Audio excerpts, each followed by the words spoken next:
وبجاه محبوبك سيدنا الشيخ عبد القادر الجيلاني رضي الله تعالى عنه.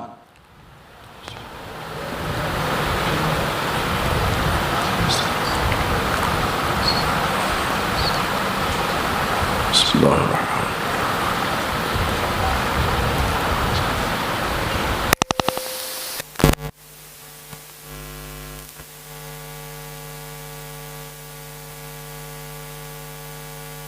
النبي يا أيها الذين آمنوا صلوا عليه وسلموا تسليما. اللهم صل على سيدنا نبينا شفيعنا حبيبنا مولانا محمد وعلى آل سيدنا ومولانا محمد معدن الجود والكرم منبع العلم والحلم والحكم وعلى وارث حاله ومظهر كماله سيدي مرشدي وسيلتي محي الدين الغوث العظم واسع اللطف وبحر الہمم وبارک وسلم برحمتک یا ارحم الراحمین. مسئلہ یہ ہے کہ 3 سمتیں ہوتی ہیں عمومی طور پر ایک مقرر کے لیے. ایک ہے اصحاب الیمین، ایک ہے اصحاب الشمال، اور ایک ہے اہدنا الصراط المستقیم. اور آپ ادھر بھی ہیں، آپ ادھر بھی ہیں، آپ سامنے بھی ہیں، آپ جنتا ہیں، آپ ہر طرف ہیں. لیکن میرے لیے تھوڑی زحمت ہوگی کہ بات کروں تو کدھر دیکھ کے کروں. کچھ دیوار کے سہارے ہیں اور کچھ کھمبوں کے سہارے ہیں. ہم اولیاء اللہ کے سہارے رہنے والے ہیں. میں چاہتا ہوں کہ آپ لوگ تھوڑا تھوڑا قریب آ جائیں ایسے، تاکہ میرے لیے بڑھیا. بزرگوں کو میں نے مستثنیٰ رکھا ہے، بزرگ تشریف فرما رکھیں، اور تھوڑا پھیل کر ایسے بیٹھیں تاکہ بات کرنے میں لطف آئے، زحمت نہ ہو. اسی لیے ادھر بھی جگہ بڑی خالی ہے، ادھر کے لوگ اس طرف تھوڑے آ جائیں، ادھر والے بھی ادھر آ جائیں جن کو زحمت نہیں ہوتی ہے. الحمدللہ الحمدللہ رب العالمین والصلاة والسلام علی سید الاولین والآخرین وآلہ الطیبین الطاہرین وصحبہ الاکرمین اجمعین. اما بعد، قال اللہ تبارک وتعالی فی القرآن المجید والفرقان الحمید. فاعوذ باللہ من الشیطان الرجیم، بسم اللہ الرحمن الرحیم. النبی اولا بالمؤمنین من انفسہم، صدق اللہ مولانا العظیم وبلغنا رسولہ الامین الکریم ونحن علی ذلک لمن الشاہدین والشاکرین والحمد للہ رب العالمین. لی خمسۃ اطفی بہا حر الوباء الحاتمہ المصطفیٰ والمرتضیٰ وابناہما والفاطمہ. میرے لیے یہ پنجتن ہے دافع رنج و بلا، میرے لیے یہ پنجتن ہے دافع رنج و بلا. شاہ خدا شیر خدا حسن و حسین و فاطمہ، شاہ خدا شیر خدا حسن و حسین و فاطمہ. اور غوث کو یا غوث کہتے کہتے ہو جاتے ہیں غوث، غوث کو یا غوث کہتے کہتے ہو جاتے ہیں غوث. خواجگی مل جائے گی تو خواجہ کا دم بھر کے دیکھ، خواجگی مل جائے گی تو خواجہ کا دم بھر کے دیکھ. معزز و مکرم برادران ملت اسلامیہ، السلام علیکم ورحمۃ اللہ تعالی وبرکاتہ. اللہ رب تبارک و تعالی جل مجدہ کا بڑا فضل اور بڑا احسان، اس کے حبیب پاک علیہ الصلاۃ والسلام کی نالین اقدس کا تصدق اور فیضان، حضور پیران پیر سیدنا غوث العظم دستگیر اور خواجہ خواجگاں کی عنایتوں کا صدقہ کہ آج اس سال ایک بار پھر ہم کو اور آپ کو اللہ رب تبارک و تعالیٰ نے اپنے محبوب پاک علیہ الصلاۃ والسلام کا ذکر مبارک کرنے اور سننے کا موقع عنایت فرمایا ہے. یقیناً یہ اللہ رب تبارک و تعالیٰ کا ہم پر آپ پر بڑا فضل ہے. وہ اس لیے کہ 2020 میری بھی نگاہوں کے سامنے ہے، آپ کی بھی نگاہوں کے سامنے. کس قدر سختیوں کا، ہولناکیوں کا، پریشانیوں کا سال گزرا ہے، یہ کسی سے ڈھکی اور چھپی ہوئی بات نہیں ہے. ایک طرف وبا نے آ کر گھیر لیا، کرونا وائرس کی، کووڈ-19 کی، پھر اس پر ستم بالائے ستم لاک ڈاؤن، پھر اس پر ستم بالائے ستم معاشی تنگیاں، اکنامکل کرائسس، پھر اس سے نکل نہیں پائے تھے، پوری طریقے سے سنبھل نہیں پائے تھے کہ پھر طوفان، باد باران نے، سیلاب نے شہر حیدرآباد کو اپنے نرغے میں لیا۔ بلکہ یوں سمجھ کر چلیں کہ لگ بھگ 7-8 مہینے ساری انسانیت پریشان، حیران اور بحران رہی ہے۔ لیکن یہ نبی پاک علیہ السلام کی نالین کا اور نسبتوں کا صدقہ ہے کہ بلائیں آ کر چلی گئیں، وبائیں آ کر چلی گئیں، سیلاب آ کر چلے گئے۔ نبی کے چاہنے والے کل بھی تھے، آج بھی ہیں اور صبح قیامت تک رہیں گے۔ مجالس روک دی گئیں، محفلیں چھوڑ دی گئیں، شادیوں پر تہدیدات، بعض لوگوں نے موقع کو غنیمت جانا کہ 100-200 میں کام نپٹ جاتا ہے، 1000-2000 کے چکر سے بچ گئے۔ کچھ ایسے بھی تھے دل والے کہ زندگی بھر افسوس کرتے رہے، شادی کی تاریخ ٹھہر گئی تھی، اگر نہ کرتے تو دلہن کسی اور کے ساتھ بیاہی چلی جاتی، وہ بھی ایک مسئلہ تھا۔ تو اگر کسی کو خواہش تھی کہ 1000-2000 دوست احباب کو بلا کر کھلاؤں پلاؤں، اس لیے کہ کھلانا پلانا میرے نبی نے فرمایا کہ بہترین دین ہے، بہترین دین ہے، اور وہ اہل سنت و جماعت میں ہے۔ تو ادھر خوش نہ ادھر خوش، ادھر بھی پریشان تھے ادھر بھی پریشان تھے۔ آپ نے بھی محفلوں میں شرکت کی، میں نے بھی مجالس میں دعوتوں میں شرکت کی، خال خال ہی کہیں کہیں لوگ نظر آتے تھے۔ لیکن قربان جائیں، میرے نبی کی نسبت کا یہ فیضان ہے کہ جو لوگ اپنی بیٹی کی شادی کرنے کے لیے سوچ رہے تھے، جو اپنی اولاد کی خوشیاں منانے کے لیے پس و پیش کا شکار تھے، کوئی یہ کہتا تھا کہ کیسے کریں گے، کہاں سے لائیں گے، اور جانوں پہ کھیل کر ہم کیسے لوگوں کے ساتھ بیٹھیں گے، آج وہی لوگ ہیں جو ساری چیزیں قربان کر کر نبی سے اپنی محبت اور غلامی کا ثبوت دینے کے لیے حاضر ہیں۔ یہی وہ جذبہ ہے جو آپ کی دنیا اور آخرت میں کام آنے والا ہے۔ مجھ سے پیش رو مقررین کے آپ نے خطابات سماعت فرمائے۔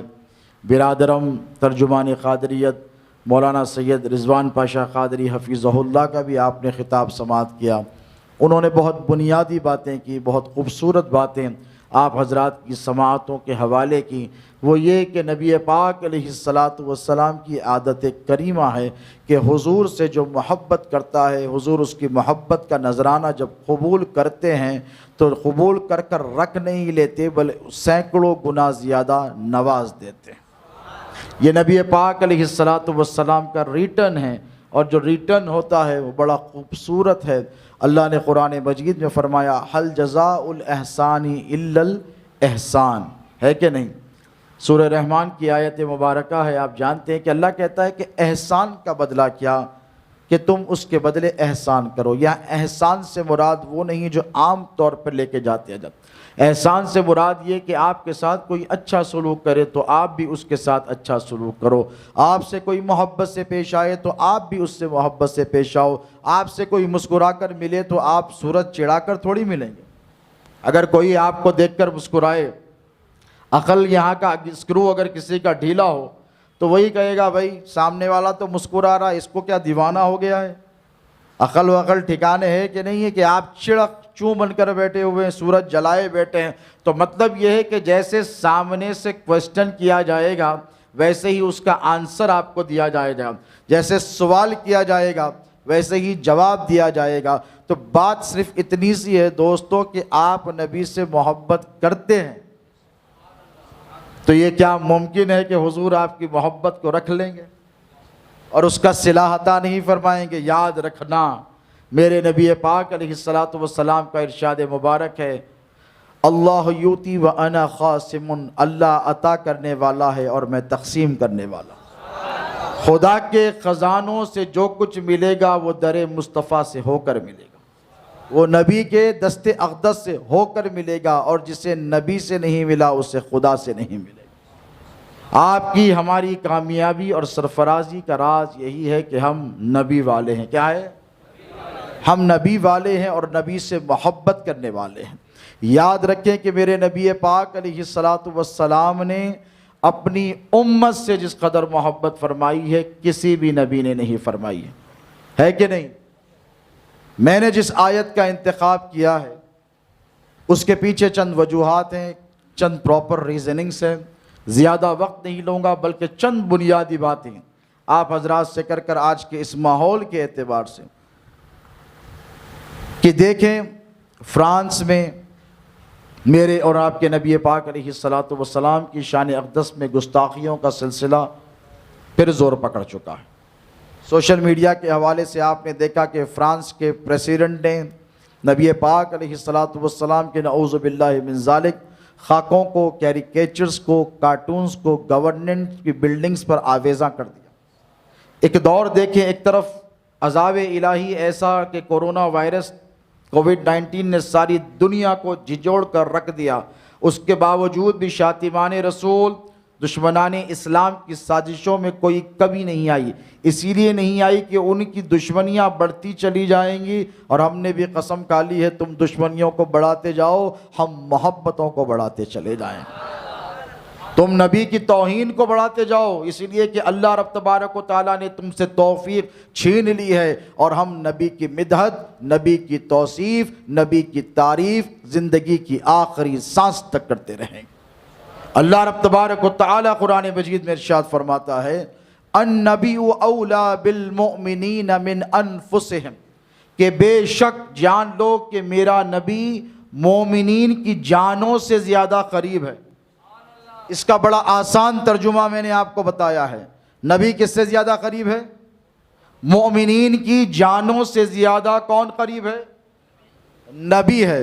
اب اس پر توجہ کریں کہ باپ زندگی بھر پال پوس کر نہیں کھا کر آپ کو کھلاتا ہے، اپنا جیب مار کر اپنی پریشانیوں کو جونجتا ہوا آپ کی ضرورتوں کو پورا کرتا ہے، ماں اپنے پیٹ سے آپ کو غذا پہنچاتی ہے، زندگی بھر آپ کے لیے قربانیاں دیتی ہے، لیکن اللہ نے یہ نہیں فرمایا کہ تمہارا باپ تمہاری جان سے زیادہ قریب ہے۔ ماں جو اولاد کو سب سے زیادہ محبت کرتی ہے، اللہ رب تبارک و تعالی نے محبتوں کی مثال دی تو ارشاد فرمایا کہ اللہ اپنے بندے سے 70 ماؤں کی محبت رکھتا ہے۔ ایک ماں کی محبت سمجھ میں نہیں آئی، 70 ماؤں کی محبت اللہ رب تبارک و تعالیٰ اپنے بندوں سے رکھتا ہے، لیکن اللہ نے یہ نہیں فرمایا کہ مومنین کی جانوں سے زیادہ قریب ان کی مائیں ہیں، نہ یہ فرمایا کہ بھائی ہیں، نہ یہ فرمایا کہ دوست ہیں، نہ یہ فرمایا کہ رشتہ دار ہیں، بلکہ ارشاد فرمایا کہ مومنین کی جانوں سے زیادہ قریب اور اولاد، یعنی جان سے زیادہ مومن کو کوئی پیارا ہے تو وہ میرا حبیب ہے، میرا حبیب ہے۔ دیکھیں جس چیز کی جتنی ضرورت ہوتی ہے اللہ اس چیز کو بندوں کے اتنے قریب کرتا ہے۔ اس کی مثال آپ کو یوں بتاؤں کہ آپ کھاتے کیا ہیں؟ اناج کھاتے ہیں کتنے ٹائم؟ جسے میسر ہو جائے پیٹ بھر 3 ٹائم، اور جسے 2 ٹائم۔ کسی نے پوچھا کہ کھانا کب کھانا چاہیے؟ حکیم لقمان سے کسی نے جا کے سوال کیا کہ کھانا کب کھانا چاہیے، غذا کب لینی چاہیے؟ تو انہوں نے کہا تھا تاریخی جملہ کہ جب امیر کو بھوک لگے اور جب غریب کو میسر ہو جائے تب کھانا چاہیے۔ تو یہ جو غذا اور اجناس کا معاملہ ہے یہ آپ کے گھر میں نہیں ہوتی، کھیتی باڑی گھر میں ہوتی ہے؟ بولیے، آپ تو بورا منڈے کی گھنی اور گنجان آبادی میں رہنے والے ہیں، تو کھیت کلیان یہاں سے 40-50 کلومیٹر تو ہوگا، 10-20-25 کلومیٹر تو ہوگا۔ تو جو چیز جتنی زیادہ ضروری ہے اللہ نے اس کو اتنا قریب کیا ہے۔ اس کی مثال یہ کہ کھانا 3 ٹائم چاہیے، اور اگر 3 دن تک بھی نہ ملے تو انسان فاقہ کر کر گزارا کر سکتا ہے۔ 12 گھنٹے، 24 گھنٹے، 28 گھنٹے، 48 گھنٹے کے بعد انسان کے جسم میں اللہ نے ایک ایسی صلاحیت رکھی ہے کہ آپ کے جسم کی جو چربی ہوتی ہے، جو فیٹ ہوتا ہے، یہ میلٹ ہونا شروع ہوتا ہے۔ چربی تو سبھی کو ہوتی ہے نا، مرغ مسلم کھانے والے، تو پھر یہ میلٹ ہو کر آپ کو طاقت اور انرجی پرووائڈ کرتا ہے۔ اس کی وجہ سے آپ 3 دن تک تو کھینچ ہی لیں گے، لیکن اس سے زیادہ ایک اور اہم چیز ہے، وہ پانی۔ کھانا نہ ملے تو آپ رہ سکتے ہیں، لیکن پانی اگر نہ ملے تو آپ بالکل نہیں رہ سکتے۔ تو اللہ نے غذائیات کو، کھانوں کو کھیت اور کلیانوں میں رکھا اور جیسے پانی زیادہ ضروری ہے تو پانی کو آپ کے قریب کر دیا، پانی کو آپ کے قریب کر دیا۔ اب یہ پہاڑی علاقہ ہے، بورویل میں ہے تو ٹھیک، نہیں تو میونسپلٹی کی ٹینک تک تو جانا پڑے گا، وہاں پر نہیں ملے گا تو کوئی تالاب میں تو مل جائے گا، وہاں نہیں ملے گا تو کوئی دریا تک تو مل جائے گا، کوئی پائپ لائن کے ذریعے تو آ جائے گا۔ تو کھانے سے زیادہ ضروری پانی ہے، اسی لیے قریب رکھ دیا، کنووں کو آپ کے قریب کر دیا، زمین کے اندر پانی دے دیا، بورویل کر کر آپ نے پانی نکال لیا۔ لیکن پانی کے بغیر تو آپ 10 12 15 18 20 گھنٹے رمضان میں رہتے ہیں نا، روزے تو رہ سکیں گے، لیکن اس سے زیادہ ایک اہم چیز ہے، وہ ہے آکسیجن۔ وہ کیا ہے؟ آکسیجن۔ اب یہ جب کووڈ-19 آیا تو آپ نے دیکھا کہ آکسیجن کی شہر میں کتنی کمی ہو گئی۔ ایک سلنڈر 10 ہزار 20 ہزار میں بلیک کیا جا رہا تھا، بلیک مارکیٹنگ کی جا رہی تھی، قیمتیں دگنی چوگنی 100 ٹائمز بڑھا کر لی جا رہی تھی۔ تب لوگوں کو قدر ہوئی کہ آکسیجن کتنی اہم ترین شے ہے۔ تو جو سب سے زیادہ قریب ہے، ضروری ہے، اللہ رب تبارک و تعالی نے اس کو سب سے زیادہ انسان کے قریب کر دیا۔ جو چیز انسان کی جان کے لیے سب سے زیادہ اہم ہے، امپورٹنٹ ہے، اللہ نے اسے سب سے زیادہ انسان کے قریب کر دیا اور اسے فری آف کاسٹ رکھ دیا۔ پانی لینے کے لیے 10 روپے خرچنے پڑیں گے، بوٹل 15 روپے 10 روپے آپ کو دینے پڑیں گے، لیکن یاد رکھیں غذا کے لیے 50 روپے روٹی اور چاول پر خرچنے پڑیں گے، لیکن ہوا کے لیے آپ جہاں آکسیجن وہاں، آپ جہاں ہوا وہاں۔ اللہ نے ہوا کو جنگلوں میں نہیں رکھا، آکسیجن کو پہاڑوں پر نہیں رکھا، آکسیجن کو دریاؤں اور سمندروں میں نہیں رکھا۔ بندہ جہاں پر ہے آکسیجن وہاں پر ہے۔ آپ جنگل میں ہیں تو آکسیجن آپ کے ساتھ ہے، آپ بیاباں میں ہیں تو آکسیجن آپ کے ساتھ ہے، آپ دریا پر ہیں تو آکسیجن آپ کے ساتھ ہے، آپ ڈیزرٹ صحرا میں ہیں، پانی نہیں ہے لیکن آکسیجن آپ کے ساتھ ہے، آبادی میں ہے تو آکسیجن آپ کے ساتھ ہے، گھر میں ہے تو آکسیجن آپ کے قریب ہے، دروازے بند کر لیا تب بھی آکسیجن آپ کے ساتھ ہے۔ تو ٹھیک اسی طرح انسان کی جان کے لیے جو سب سے زیادہ ضروری شے ہے وہ آکسیجن ہے، جو جان کے لیے ضروری ہے، اللہ نے اسے قریب کر دیا۔ اور میرا نبی ایمان کے لیے سب سے زیادہ ضروری ہے، اسی لیے فرمایا النبی اولا بالمؤمنین انفسہم، میرا نبی مومنین کی جانوں سے زیادہ قریب ہے۔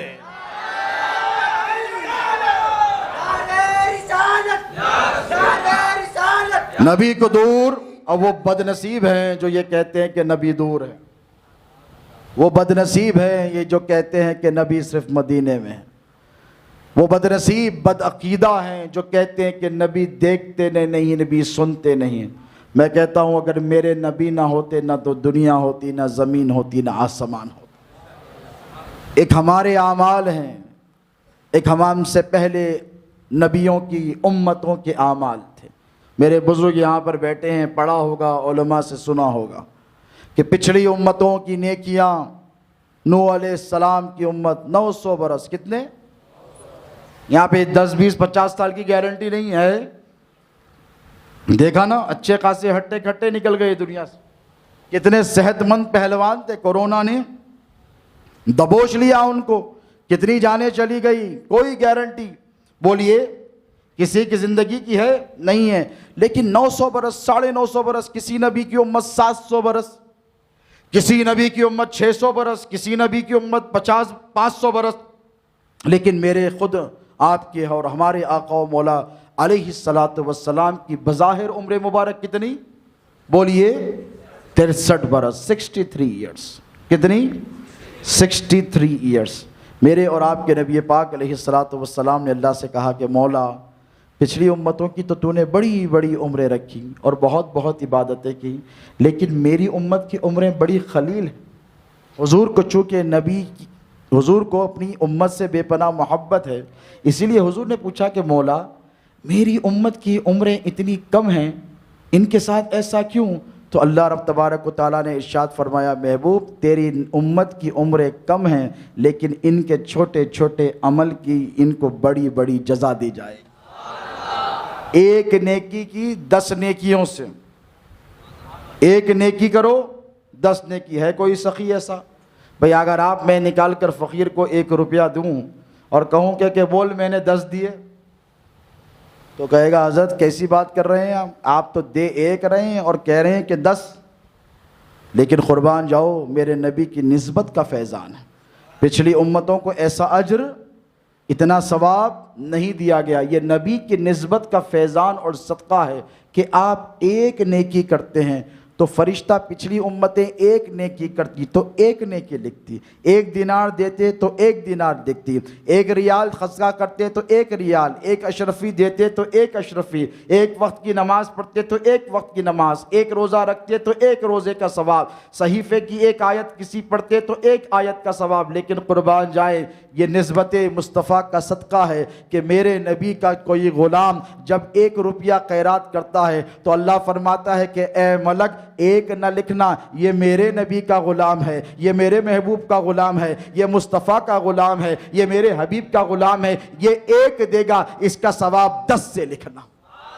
یہ 1 روزہ رکھے گا 10 روزوں کا ثواب دینا، یہ 1 آیت پڑھے گا 10 آیتوں کا ثواب دینا، یہ 1 عمرہ کرے گا 10 عمروں کا اسے ثواب دینا، یہ 1 نیکی کرے گا 10 نیکیوں کا ثواب دینا۔ تو میں نے پوچھا کہ یہ اجر، یہ ثواب، یہ عنایتیں کس کے لیے؟ تو ہاتف غیبی سے صدا آئی میرا حبیب بھی بے مثال ہے اور میرے حبیب کی امت بھی بے مثال ہے۔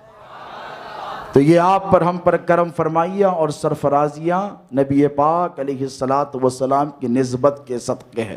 کوئی اگر زام کرے، یہ کہے کہ یہ میرے عمل کی وجہ سے ہے تو عمل تو اچھوں کے لٹک گئے، تمہارا کیا ہوگا پیارے؟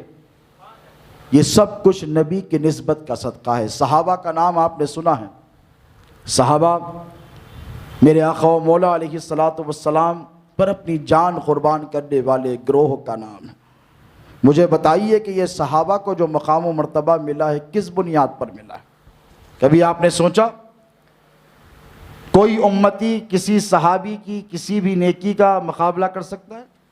میرے نبی نے فرمایا کہ میرے کسی صحابی کی نیکی کو ترازو کے 1 پلڑے میں رکھ دو اور دیگر تمام قیامت تک آنے والی امت کی تمام نیکیوں کو ترازو کے دوسرے پلڑے میں رکھ دو تو میرے صحابی کے 1 نیکی والا پلڑا بولیے بھاری پڑ جائے گا، بھاری پڑ جائے گا۔ کیوں؟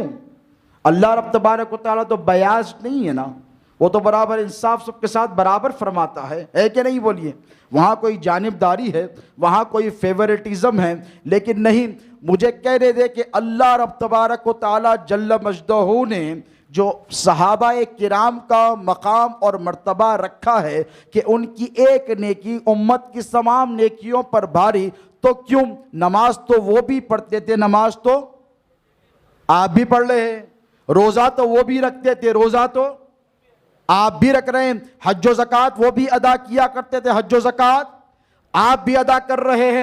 وہ اللہ کی توحید کے قائل تھے تو آپ بھی اللہ ہی کی توحید کے قائل ہیں۔ وہ نبی کی نبوت اور رسالت پر ایمان رکھتے تھے، وہ آخرت پر ایمان رکھتے تھے، وہ ملائکہ پر ایمان رکھتے تھے، وہ یوم آخرت پر ایمان رکھتے تھے، وہ یوم جزا پر ایمان رکھتے تھے، تو آپ بھی رکھ رہے ہیں۔ لیکن اتنا بڑا فرق کیوں؟ تو پتہ یہ چلا کہ صرف عمل کی بنیاد پر مقام و مرتبہ نہیں ہوتا ہے، صرف عمل کی بنیاد پر انعام نہیں دیا جاتا ہے۔ ہم نے پوچھا کہ مولا کیوں؟ تو پتہ یہ چلا کہ صحابہ کو یہ فضل، یہ کرم، یہ انعام، یہ مقام، یہ رتبہ، یہ منزلت اللہ نے صرف اس لیے عطا فرمائی تھی کہ انہوں نے سر کی آنکھوں سے حالت ایمان میں میرے نبی کے چہرے کا دیدار کیا۔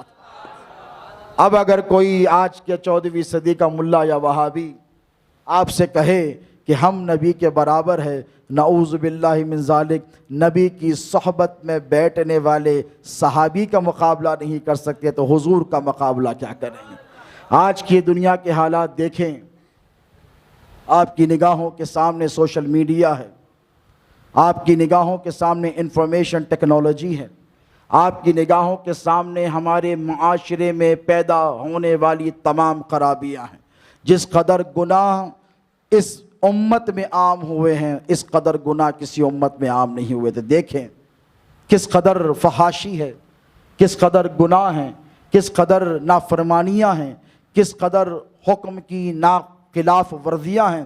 اس کے باوجود بھی اللہ رب تبارک و تعالیٰ آپ پر فضل فرما رہا ہے کہ نہیں؟ کرم پر کرم فرما رہا ہے کہ نہیں؟ بولیے یہ کس کی نسبت کا صدقہ ہے؟ ہم اس نبی کا میلاد نہ منائیں جس کے فضل و کرم سے، جس کی نسبت کے صدقے اللہ رب تبارک و تعالیٰ ہم پر نوازشوں کے کرم فرمائیاں فرما رہا ہے؟ بولیے آج دنیا کے حالات دیکھیں، ہر طرف نفس نفسی کا ماحول ہے، لوگ پریشان حال ہیں، جس کو دیکھیے گناہوں کے دلدل میں پھنستا ہوا چلا جا رہا ہے۔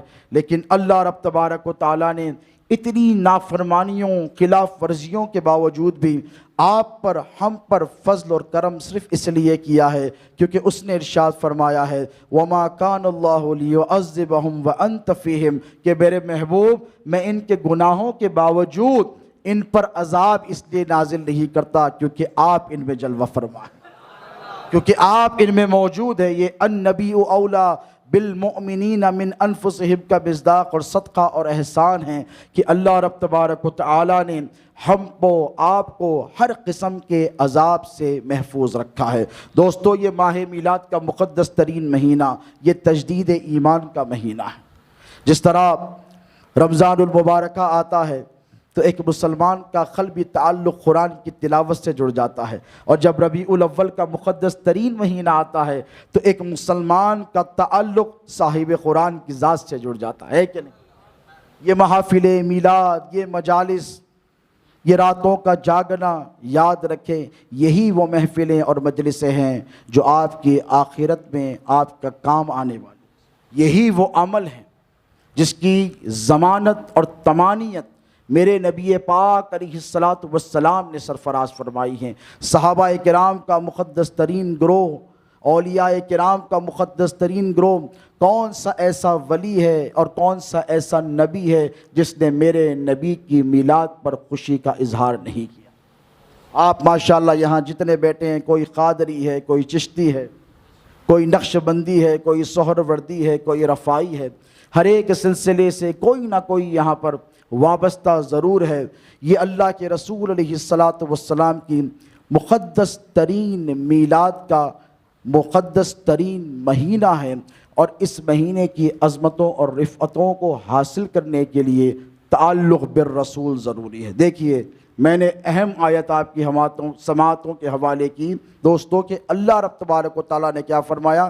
النبی اولا بالمؤمنین من انفسہم، میرا نبی مسلمانوں کی جانوں سے زیادہ قریب ہے کہ نہیں؟ نبی تو قریب ہے۔ سوال یہ پیدا ہوتا ہے کہ آفتوں پر آفتیں آ رہی ہیں، پریشانیوں پر پریشانیاں آ رہی ہیں، دشواریوں پر دشواریاں آ رہی ہیں، تنگ دستی اور افلاس ساتھ نہیں چھوڑتی، جو جیسے حالات تھے ویسے ہی حالات ہیں۔ نبی تو آپ کے قریب ہیں تو پھر آپ کی تو ہر کام بننا چاہیے، آپ کی ہر بگڑی بننی چاہیے۔ بولیے جو پیاز کی منڈی ڈھکل رہا تھا وہ آج بھی پیاز کی منڈی ہی ڈھکل رہا ہے، جو کل مسلمان بھائی آٹو چلا رہا تھا کوئی بری بات نہیں ہے، وہ آج آٹو ہی چلا رہا ہے، کرانہ پہ بیٹھنے والا ٹاٹا برلا امبانی کی طرح امیر نہیں ہوا ہے۔ بیمار تھا تو بیمار ہی ہے، پریشان حال تھا تو پریشان حال ہی ہے کہ نہیں؟ بتائیے ہم میں سے اکثر لوگوں کے حالات پوچھئے آپ تو کہیں گے نہیں جیسی حالت تھی ویسی ہے، صاحب کے پاس بھی گئے تھے کوئی کام نہیں بنا، فاتحہ بھی دلائے تھے کوئی کام نہیں بنا، اکثر لوگ یہ شکایت کرتے ہیں۔ تو میں آپ سے یہ عرض کرنا چاہتا ہوں کہ اللہ یہ کہتا ہے کہ میرا نبی مومنین کی جانوں سے زیادہ قریب ہے کہ نہیں؟ یہ نص قرآن ہے، یہ قرآن کی آیت ہے، اس کا انکار کرنے والے پر کفر لازم آئے گا۔ لیکن بات صرف اتنی سی ہے کہ نبی تو آپ سے قریب ہیں، سوال یہ پیدا ہوتا ہے کہ کیا آپ نبی سے قریب ہے کہ نہیں؟ نبی تو آپ سے قریب ہے، اللہ نے آپ کی جان سے زیادہ نبی کو قریب کر دیا ہے۔ ایک بات مجھے بتائے، بڑی مشہور حدیث ہے، بچے بچے کو معلوم ہے کہ نہیں؟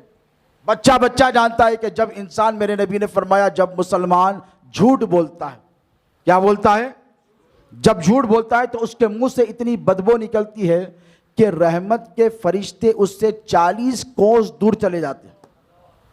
حدیث ہے کہ نہیں؟ 40 کوس، 40 کلومیٹر کے قریب رحمت کے فرشتے چلے جاتے ہیں. اب جب کوئی مسلمان جھوٹ بولتا ہے تو رحمت کے فرشتے دور ہو جاتے ہیں. کیا ہو جاتے ہیں؟ رحمت کے فرشتے. جب رحمت دور ہو گئی تو نحوست قریب ہو گئی، ہے کہ نہیں؟ اندھیرا آ گیا، اجالا چلا گیا، اجالا آ گیا، اندھیرا چلا گیا. گرمی آ گئی تو سردی ختم ہو گئی، سردی آ گئی تو گرمی ختم ہو گئی. ٹھنڈ آنے سے گرمی کا احساس نہیں، گرمی ہونے سے ٹھنڈ کا احساس ختم ہو جاتا ہے.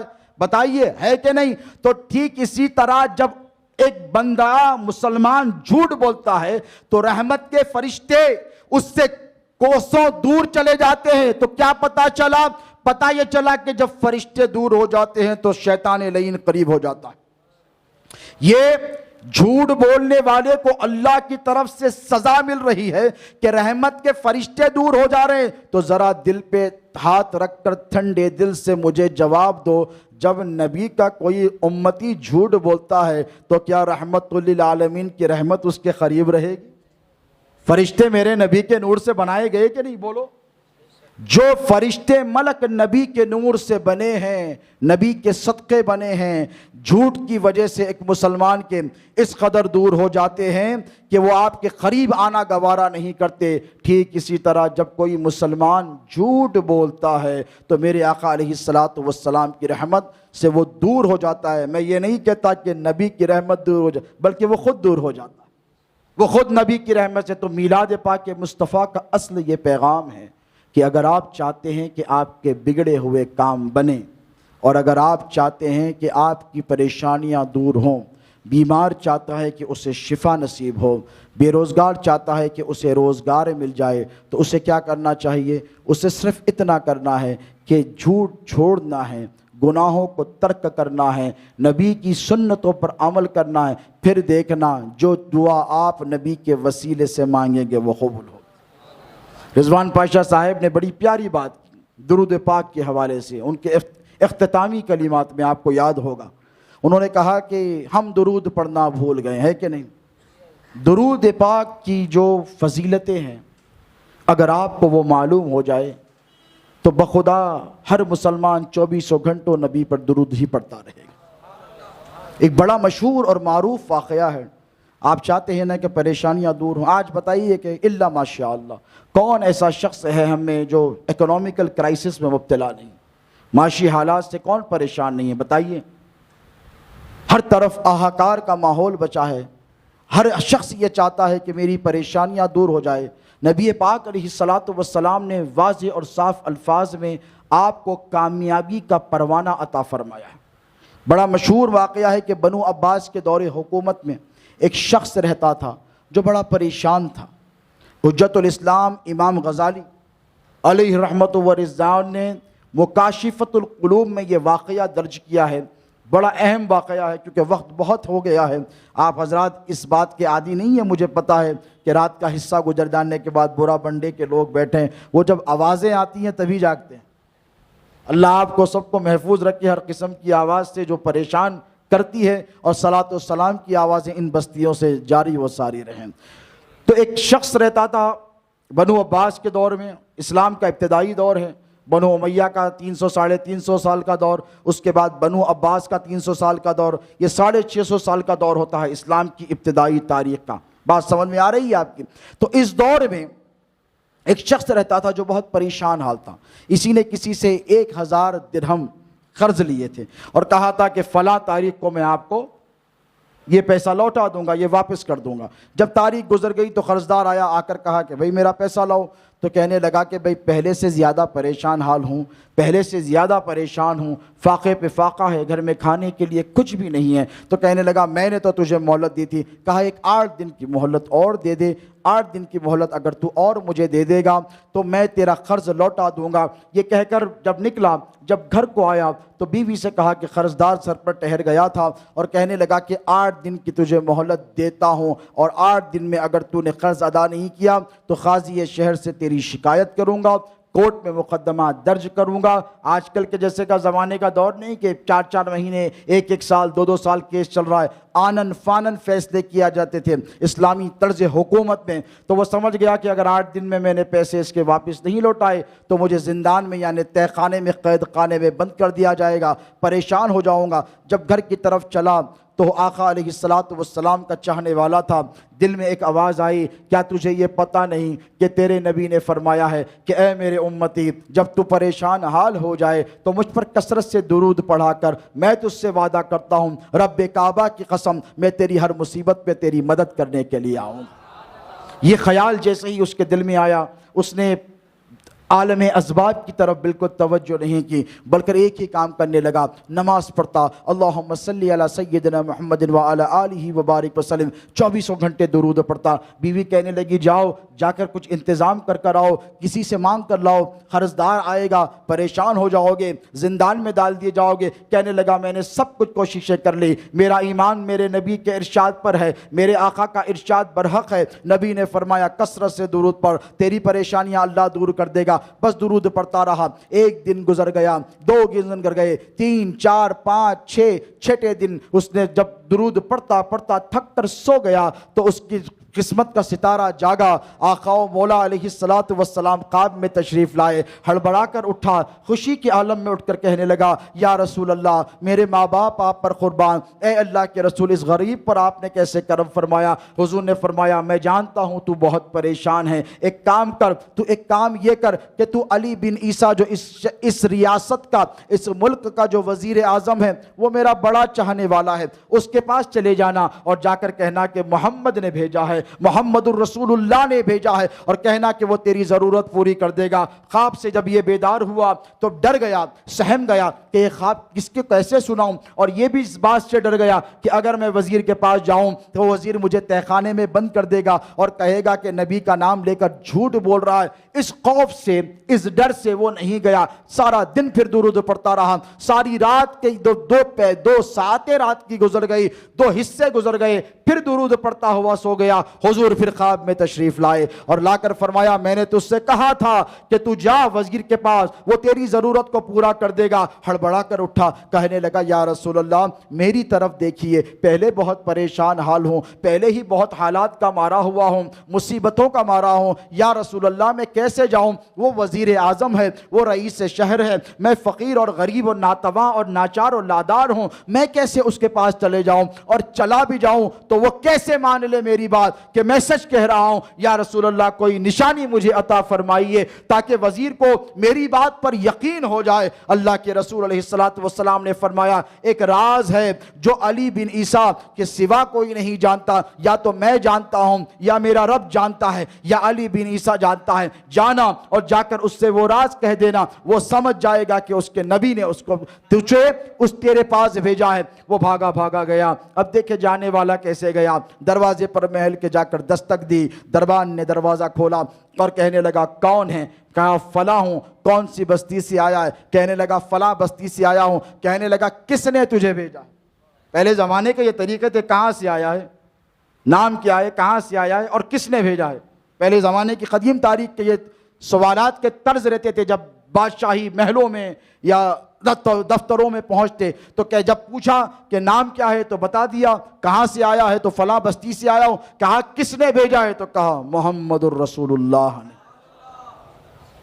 500 550 سال کا عرصہ نبی کی وفات مقدسہ کو ہو گیا، دربان پریشان ہو گیا۔ اب تک جتنے آتے تھے کوئی کہتا ہے کہ فلاں بادشاہ نے بھیجا ہے، فلاں رئیس نے بھیجا ہے، فلاں امیر نے بھیجا، یہ کہتا ہے کہ نبی مختار نے بھیجا ہے، محمد عربی نے بھیجا ہے۔ کہنے لگا کیسی بات کر رہے ہو؟ تو کہا ہاں میں سچ کہتا ہوں، مجھے محمد الرسول اللہ نے بھیجا ہے۔ وہیں پر دالان پر اوپر برآمدے پر وزیر ٹہل رہا تھا، اس نے جب یہ مکالمہ دیکھا، آواز و شور ہوا، یہ دھکے مار کر نکالا تو کہا کون ہے وہ؟ اسے بلا کر میرے پاس لاؤ۔ جب لے جایا گیا تو پوچھا کیا ماجرا ہے، کیوں آوازیں کر رہا ہے؟ تو کہا اے وزیر مجھے تیرے نبی محمد الرسول اللہ نے بھیجا ہے، میری یہ ضرورت ہے اسے تو پوری کر دے، مجھے 1000 دینار چاہیے، میں نے قرض لیے تھے۔ حضور نے کہا کہ تیرے پاس جاؤں وہ دے دے۔ تو اس نے کہا بہت صحیح ہے، میرے نبی نے بھیجا ہے، بالکل میرا ایمان ہے، لیکن اے شخص مجھے بتا کیا تیرے پاس کوئی نشانی ہے؟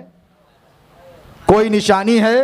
جب میں مان لوں کہ تجھے میرے نبی نے ہی بھیجا ہے تو کہنے لگا اے علی بن عیسیٰ مجھے شک تھا کہ تو مجھ سے یہ سوال کرے گا، اسی لیے میں نے میرے نبی سے پوچھ لیا تھا۔ تو حضور نے فرمایا علی بن عیسیٰ کا ایک عمل ہے جو یا تو میں جانتا ہوں یا میرا رب جانتا ہے، اس کے علاوہ دنیا میں کوئی نہیں جانتا۔ تو علی بن عیسیٰ نے کہا وزیر نے مجھے بتا تو صحیح وہ کون سا عمل ہے جس کی تو بات کر رہا ہے۔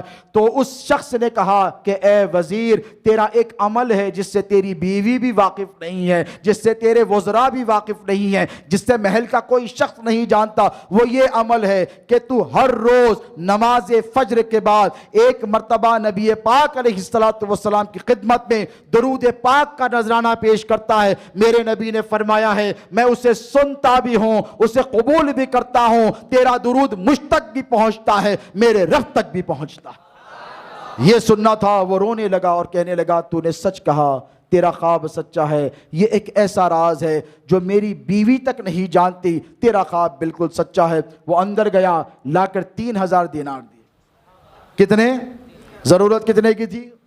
1000 کی، 3000 لا کر دیے۔ کہا 1000 سے قرض ادا کر لے، 1000 سے کاروبار کر لینا اور 1000 اپنی آل اولاد پر خرچ کر دینا۔ یہ جب لے کر نکلا تو قاضی شہر کے پاس پہنچا۔ قاضی شہر پریشان ہو گیا، قرض دار کو بھی بلایا گیا اور قاضی شہر سے کہا دیکھو پیسے لایا ہوں۔ تو قاضی شہر نے کہا ڈاکہ تھوڑی ڈالا ہے، اتنا جلدی پیسے کیسے آئے، کہاں سے لایا ہے، کمایا ہے، کوئی جائیداد تھی جو بیچی ہے؟ تو کہنے لگا کچھ بھی نہیں تھا۔ تو کہا پھر یہ پیسے کیسے آئے ہیں؟ سچ بولنے والا تھا، سچ بولنے کا عادی تھا، نبی پاک علیہ السلام کا سچا غلام تھا۔ سارا ماجرا سنا دیا۔ کہا نبی آئے، علی بن عیسیٰ نے 3000 دیے، ایک کام کر تھوڑی دیر رک جا میں ابھی آتا ہوں۔ اندر گیا، اندر جا کر اور 3000 اندر جا کر اور 3000 لائے اور لا کر کہا یہ میری زندگی کی جمع پونجی ہے جو مجھے تنخواہ کے طور پر ملتی ہے۔ جب بادشاہ نے تجھے سرفراز کیا اور کونوں مکہ کے والی اور شہنشاہ نے تجھے سرفراز کیا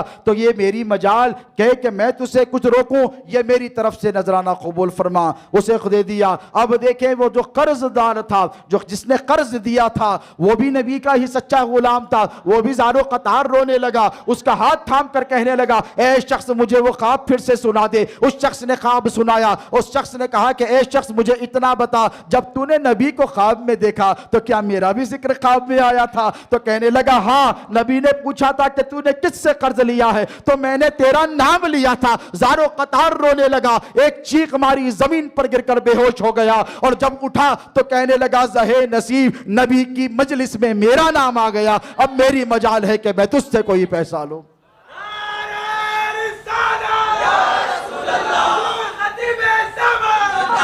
تو یہ نبی پاک علیہ السلام پر درود پڑھنے کی برکت ہے دوستو۔ اسی لیے تو کہتے ہیں کہ درود کی محفلیں سجایا کرو، نبی پاک علیہ السلام پر کثرت سے درود پڑھا کرو۔ اور آج کا عجیب فتنہ پرور خارجی اور ناصبی دور ہے، یاد رکھنا وہ درود نبی کی بارگاہ میں ہرگز قبول نہیں۔ آپ سمجھتے ہیں کہ سب درود قبول ہیں؟ آپ سمجھتے ہیں میرے نبی نے کیا فرمایا پتہ ہے؟ حدیث کے الفاظ ہیں، علماء سے پوچھ لینا، حوالے مل جائیں گے۔ میرے نبی نے فرمایا کہ مجھ پر دم کٹا درود مت پڑھا کرو۔ دیکھیں جانور میں قربانی دیتے ہیں نا، اگر سینگ کٹی ہو تو قربانی ہوتی ہے۔ قربانی کیا ہے؟ نہ گوشت پہنچتا ہے نہ خون۔ اللہ فرماتا ہے تمہارا تقویٰ پہنچتا ہے۔ کیا پہنچتا ہے؟ گوشت بھی آپ کھا لیتے، خون بھی آپ بہا دیتے، ہڈیاں بھی آپ چبا جاتے، چمڑا بھی مدرسے والوں کو دے دیتے۔ اللہ کے پاس کیا پہنچتا ہے؟ آپ کی نیت، آپ کا اخلاص اور آپ کا، بولیے، آپ کا تقویٰ پہنچتا ہے کہ نہیں؟ تو نبی پاک علیہ السلام نے فرمایا کہ جیسے دمبا جب قربانی کے لیے لا جائے اس میں کوئی نقص ہو تو وہ اللہ کی بارگاہ میں قبول نہیں۔ ٹھیک اسی طرح نبی نے فرمایا کہ مجھ پر دم کٹا درود مت پڑھا کرو۔ صحابہ نے پوچھا یا رسول اللہ دم کٹا درود کیا ہے؟ درود بھی کیا دم کٹا ہوتا ہے؟ تو حضور نے ارشاد فرمایا جس درود میں میری آل کا ذکر نہ ہو وہ مجھے قبول نہیں۔ جس درود میں میری آل کا ذکر شامل نہ کیا جائے میں اسے قبول۔ آج کل دیکھا ہوگا آپ نے جماعت والے رنگ برنگی پگڑیاں پہن کر آتے ہیں، صلو علی الحبیب صلی اللہ علیہ وسلم۔ میرے نبی نے فرمایا نہیں، صلی اللہ علیہ وآلہ وبارک وسلم۔ جب یہ پڑھو گے تو بات بنے گی. اور یہ کب پڑھو گے؟ دل میں اگر اہل بیت کی محبت کے ساتھ پڑھو گے تو قبول، ورنہ منہ پر مار دی جائے گی، یاد رکھنا.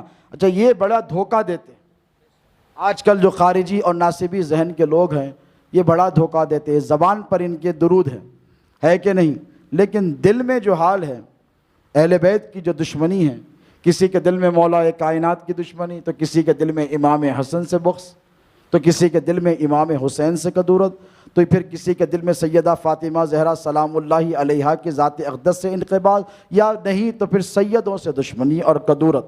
نماز میں درود سیدوں پر پڑھتے ہیں لیکن عداوت سیدوں سے رکھتے ہیں، ہے کہ نہیں؟ نہیں ہم تو درود پڑھتے ہیں حضرت، اللہم صلی علی محمد وعلی آل محمد وبارک وسلم، ہم تو یہ پڑھتے ہیں حضرت، ہم تو کثرت سے یہ پڑھتے ہیں. میں نے کہا تو دھوکہ مجھے دے سکتا ہے؟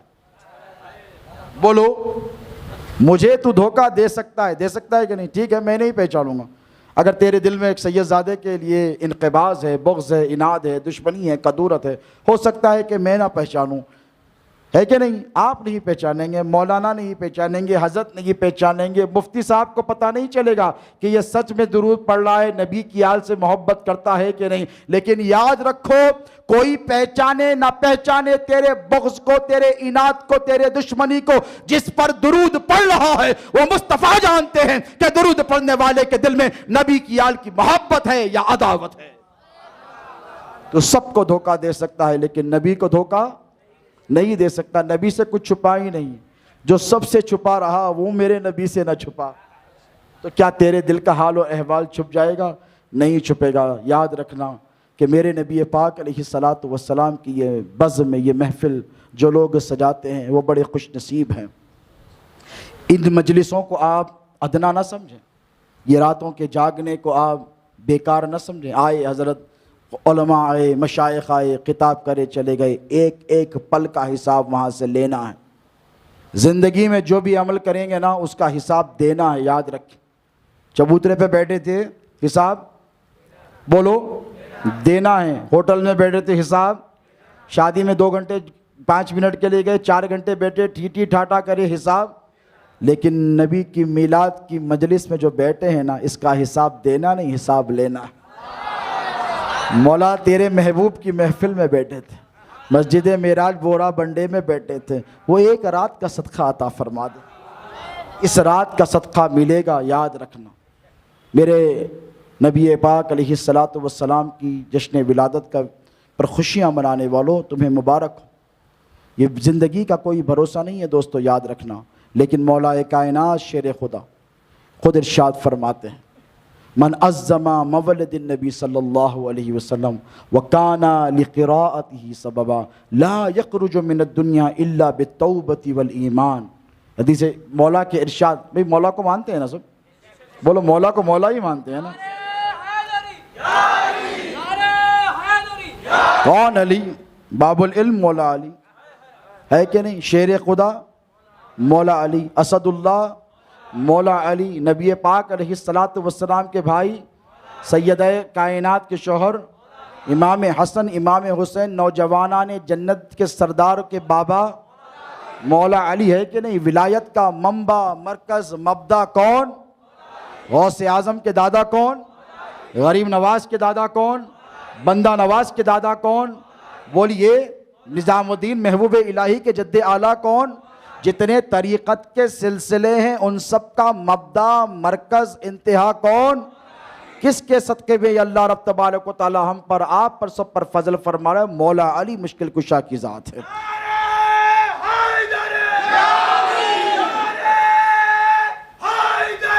افسوس کہ اسی ذات بابرکت پر رقیق حملے کیے جاتے ہیں مولویوں اور مفتیوں کی طرف سے.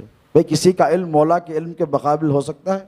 بھئی صحابہ کا نہیں ہوا تو کسی ملا یا مفتی کا ہو جائے گا؟ بولیے بھئی ایمانداری سے بولیے، ڈرنے ڈرانے کی ضرورت نہیں ہے. یہ علی کے غلاموں کی مجلس ہے کہ نہیں؟ یہ وفاداران رسول اور آل رسول کی محفل اور مجلس ہے. وہ مولا کائنات شیر خدا ارشاد فرماتے ہیں کہ جس نے میلاد پاک کے موقع پر خوشی منائی، کیا کیا؟ وَكَانَ لِقِرَاءَتِهِ، نعت پڑھی نا. ابھی حیدر قادری تھے، پتہ نہیں چلے گئے. نعت پڑھی، منقبت پڑھی تو کیا کیا؟ خوشی منائی کہ غم کا اظہار کیا؟ خوشی منائی۔ تو مولا کائنات فرماتے ہیں کہ اس وقت تک اس دنیا سے نہیں جائے گا جب تک کہ توبہ نہیں کر لیتا، الا بالتوبۃ والایمان۔ اس کے بعد کیا فرمایا پتہ ہے آپ کو؟ میلاد کو آپ ایسے ہی سمجھتے ہیں، آج کی یہ محفل کو کیا آپ سمجھ رہے ہیں کہ آئے گئے بیٹھے 2-4-5 گھنٹے، گھر میں جا کے بیگم سے بولے کہ بیگم بہت تھک گیا، ایک گرم گرم چائے پلا دو، پی کے سو جاتا ہوں۔ اماں بیٹھ بیٹھ کے کمر میں درد ہو گیا، حضرت تو کرسی پہ تھے، اپن نیچے بیٹھے ہوئے تھے، حضرت جا کے بولیں گے ارے ارے ارے فجر تک کھینچ دیے حضرت، 2-3 مقرروں کو رکھ دیے، مولانا حافظ سید یوسف نقشبندی قادری صاحب، بولتے نہیں بولیے یہاں پہ ماشاءاللہ تینوں بولنے والے۔ اب میں اختصار سے کام لینے والا ہوں، فجر میں آپ کو نہیں ملاؤں گا انشاءاللہ، اس سے پہلے میری بات ختم ہو جائے گی۔ ایک مرتبہ درود پاک پڑھیں، اللہم صلی علی سیدنا محمد وآل آل سیدنا نبینا شفیعنا حبیبنا مولانا محمد طب القلوب ودوائها وعافیت الابدان وشفائها ونور الابصار ضیائها وبارک وسلم۔ دیکھیں میلاد منانے کی خوشی اب جا کر آپ اپنے گھر میں سنائیں گے، کہیں انشاءاللہ سنائیں گے۔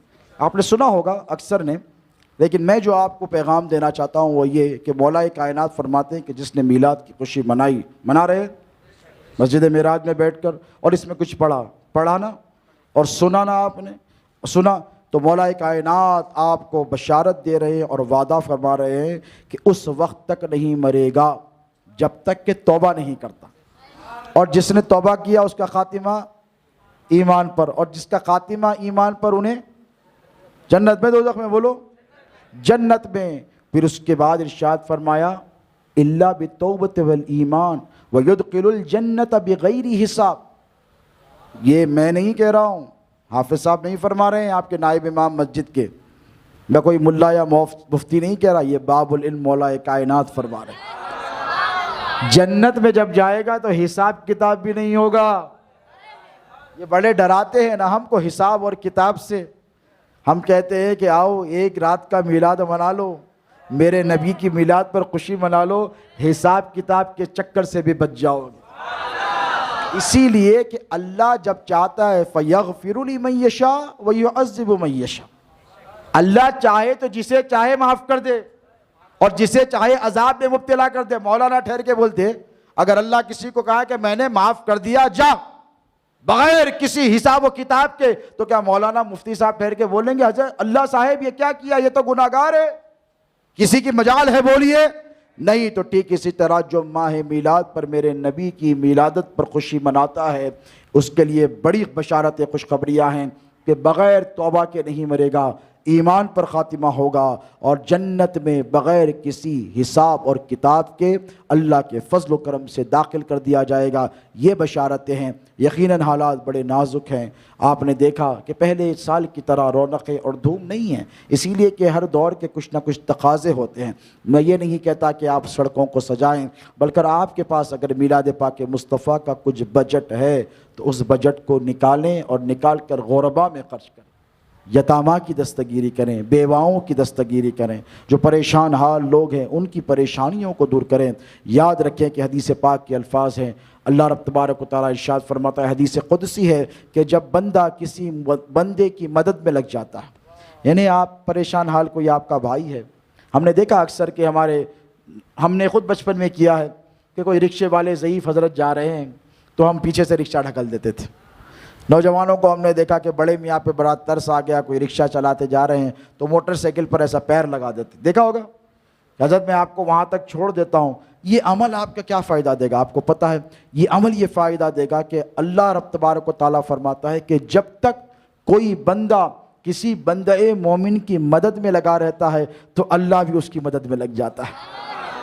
اب جس کی اللہ مدد کرے تو اس کا کوئی کام بگڑ سکتا ہے؟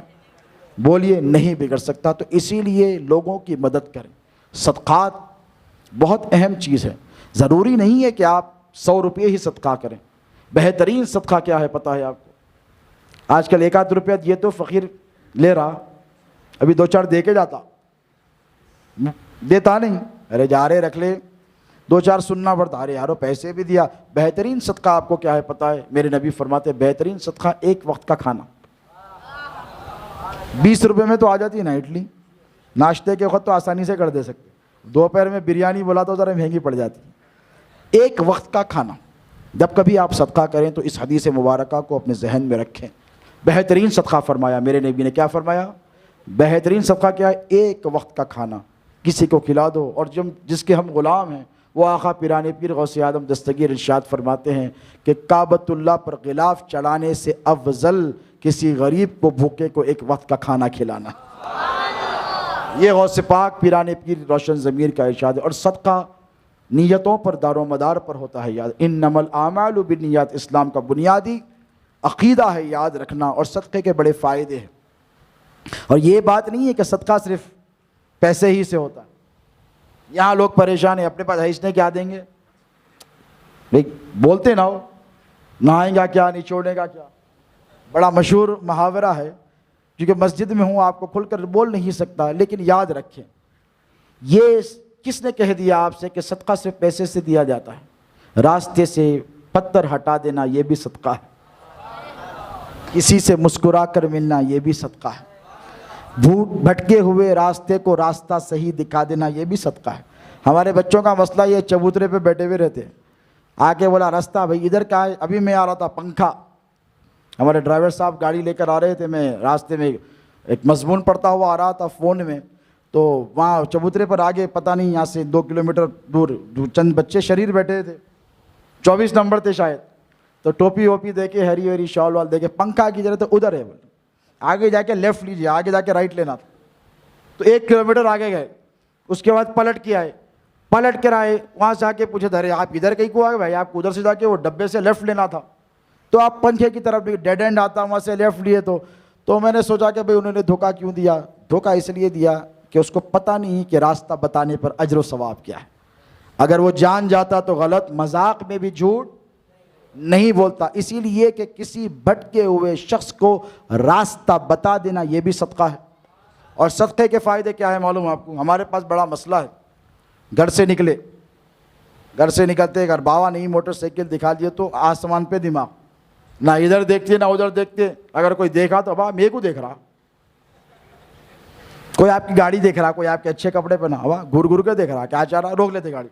اگر ذرا باڈی بلڈنگ کرے، کیا ہوں روز دیکھ رہا ہوں، دیکھ رہے ہیں، ارے بھائی آپ دیکھنے کی چیزیں، اللہ دو آنکھاں دیا، ایک ناک دیا، اچھا چہرہ دیا، خوبصورت گاڑی پہ جا رہے ہیں، موٹر سائیکل ہے، کچھ بھی دیکھا ہوگا، لیکن مسئلہ کیا ہے؟ گورم گھاری، بے وجہ کے۔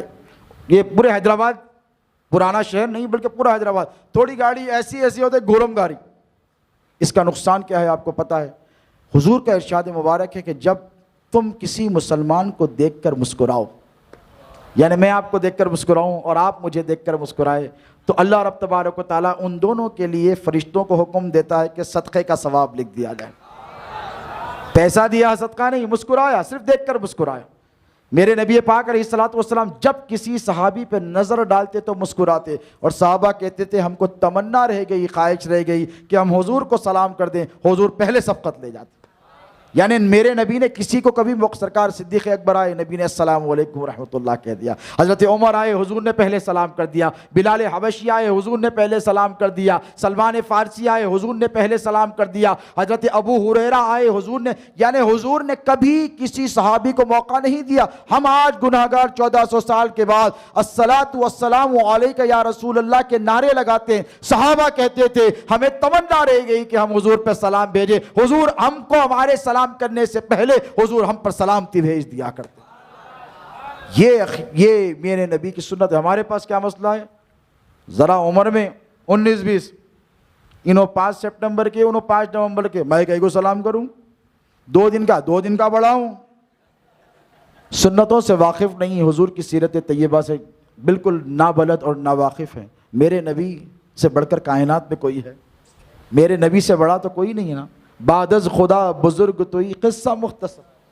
خدا کے بعد اگر کوئی کسی کی عظمت ہے تو وہ میرے اور آپ کے نبی کی عظمت ہے، میرے اور آپ کے نبی کا مقام ہے۔ آقا علیہ الصلوۃ والسلام نے ارشاد فرمایا کہ جب کوئی مومن کو دیکھ کر مسکراتا ہے تو وہ صدقہ ہوتا ہے۔ کیا ہوتا ہے؟ موٹر سائیکل پہ نکلے، مین روڈ پہ گئے، حضور کا ارشاد ہے صدقہ، اور صدقے کا فائدہ فرمایا حضور نے کہ جب کوئی مومن مسلمان صدقہ دیتا ہے، مسکرائیں گے نا بھائی؟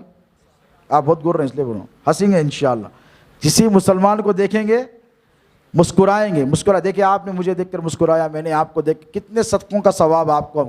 اس کا فائدہ یہ ہوتا ہے کہ حضور فرماتے ہیں کہ جب صدقہ مسلمان کرتا ہے تو اس کا صدقہ ایسے نکلتا ہے اور اس کی بلا کے پاس جاتا ہے، وہ بلا جو آپ کے سر پہ مسلط ہونے والی، حدیث کے الفاظ ہیں، حضور فرماتے ہیں کہ بلا سے جا کر باضابطہ کشتی کرتا ہے نا، آپ کا صدقہ ویسے کشتی کرتا ہے، اور حدیث مبارکہ کے الفاظ ہیں اس وقت تک لڑتا ہے جب تک کہ آپ کی بلا کو پچھاڑ نہیں دیتا، یعنی زمین پر پٹک نہیں دیتا۔ اس کا فائدہ یہ اور اس کا نقصان کیا، سن لیں۔ ایک صاحب نکلے موٹر سائیکل پہ، انفیلڈ پہ، ڈڈ نکلے، باہر چبوترے پہ بیٹھے تھے، گھورے، انہیں بھی گھورا، انہوں بھی گھورے، دن مڑ کے گئے، ادھر سے ٹرک آیا، بلا تھی نا، ہاتھاں گئے، پیراں گئے، منہ ہاتھ تو پڑ گیا، گاڑی بھی چندیاں ہو گئی۔ ایک صاحب اور ایک نکلے بڑے نیک، تقریر سن کے گئے تھے میرے پاس سے، جیسے باہر نکلے بائک پہ، ایک مسلمان بھائی گھورتے انہوں مسکرائے، انہیں بولا با کیا ہو گیا ان کو مسکرانے، انہیں بھی مسکرایا، یہ بھی مسکرایا، وہ بھی مسکرائے، انہوں آگے نکلے۔ مسکرانے سے کیا ثواب ملا؟ صدقہ۔ اور صدقہ کیا کرا؟ آپ کی اسپیڈ سے زیادہ اس کی اسپیڈ، آپ 100 پہ گئے تو انہیں 200 پہ گیا، اور جا کے سیدھا آپ کی جو آگے وبا اور بلا ٹھہری تھی اس کو پکڑ لیا۔ یہ حدیث کے الفاظ ہیں، دیکھیں، اور گیا کشتی لڑا، آپ کو پتہ بھی نہیں، آپ کی بلا کو وہاں سے اس نے رفع کر دیا۔ تو ایک مسلمان دوسرے مسلمان کو دیکھ کر مسکرائے تو یہ فائدہ کہ چلتے پھرتے حادثات سے محفوظ ہو جاتا ہے۔ چھوٹی سنتوں پر اگر آپ عمل کریں تو بڑی بڑی نیکیاں اور بڑے بڑے فائدے اٹھا سکیں گے۔ یاد رکھنا، میرے نبی نے فرمایا الدین سہل، دین بڑا آسان ہے، دین کو دشوار اور مشکل مت بناؤ، دین کو آسان بناؤ، چلتے پھرتے نیکیاں کیا کرو، آقا علیہ الصلوۃ والسلام کی سنتوں پر عمل کرنے کی کوشش کیا کرو۔ کوئی محتاج ہے اس کی مدد کر دو، حسن اخلاق سے پیش آؤ، بڑوں کا ادب کرو، چھوٹوں پہ شفقت کرو، بے جا جھگڑوں میں اختلافات میں مت پڑو، اور یاد رکھو گناہوں سے بچتے رہو، بہت ضروری ہے دوستوں، اور گناہ کرو تو توبہ کرو۔ ہمارے یہاں سب باتیں ہوتی ہیں، اصلاح پر کوئی توجہ نہیں دی جاتی۔ اکثر میں دیکھتا ہوں فضائل، مناقب، خواجہ مرزا غالب پہچانتے ہیں؟ بھائی اردو کی جو بھی شد بدھ رکھتا ہے، شعر سمجھ میں نہیں آیا تو نہیں آیا، مگر غالب کو تو پہچانتے ہیں۔ کتنے نہیں سنے نام، سب سنے نا بھائی۔ غالب کا اردو کی ادب کے ساتھ، غالب کا نام، غالب جیسے بھی تھے اردو کے بہت بڑے شاعر تھے، بہت بڑے شاعر، یعنی ان سے بڑا اردو کا کوئی شاعر پیدا ہوا ہی نہیں۔ یہ بڑے بڑے علماء، بڑے بڑے فضلاء، پڑھے لکھے اسکالرز، نوبلز نے کہہ دیا ہے۔ اس نے ایک بڑا خوبصورت شعر کہا تھا، ایک منٹ، کیا ہوا؟ اچھا تو کچھ تو ہوا، اچھا ماشاءاللہ، کوئی بات نہیں، آنے دیجیے۔ تو وہ غالب صاحب تو ایک سے ایک محبت بھرے اشعار لکھے ہیں، معشوقہ کی محبت میں، محبوبہ کی محبت میں۔ اس مرزا غالب نے ایک کمال کا شعر لکھا، اور ایسا نعت کا شعر لکھا کہ آج تک شاید ہی کسی نے ایسا شعر لکھا ہے۔ پتہ ہے آپ کو کیا لکھا؟ غالب ثنائے خواجہ بیزداں گذاشتیم، کیا کہا؟ غالب ثنائے خواجہ بیزداں گذاشتیم، کہاں ذات پاک مرتبہ دان محمد است۔ اے غالب، نبی کی جو تعریف تو لے کر بیٹھا ہے، یہ جو تو نبی کی تعریف، اکثر علماء سے آپ نے تو سنا نا، حضور کی تعریف کرو وہ بھی ثواب ہے، لیکن غالب نے ایک عقیدہ دیا، اور کیا دیا؟ کہنے لگا کہ اے غالب، تو نبی کی تعریف کرے گا، تو اور نبی کی تعریف، غالب ثنائے خواجہ بیزداں گذاشتیم، غالب میرے نبی کی تعریف کو اللہ پہ چھوڑ دے، تو کون ہوتا ہے محمد کا مرتبہ جاننے والا؟ ارے محمد کا مرتبہ تو خدا جانتا ہے، خدا کو معلوم ہے کہ مقام مصطفیٰ کیا ہے۔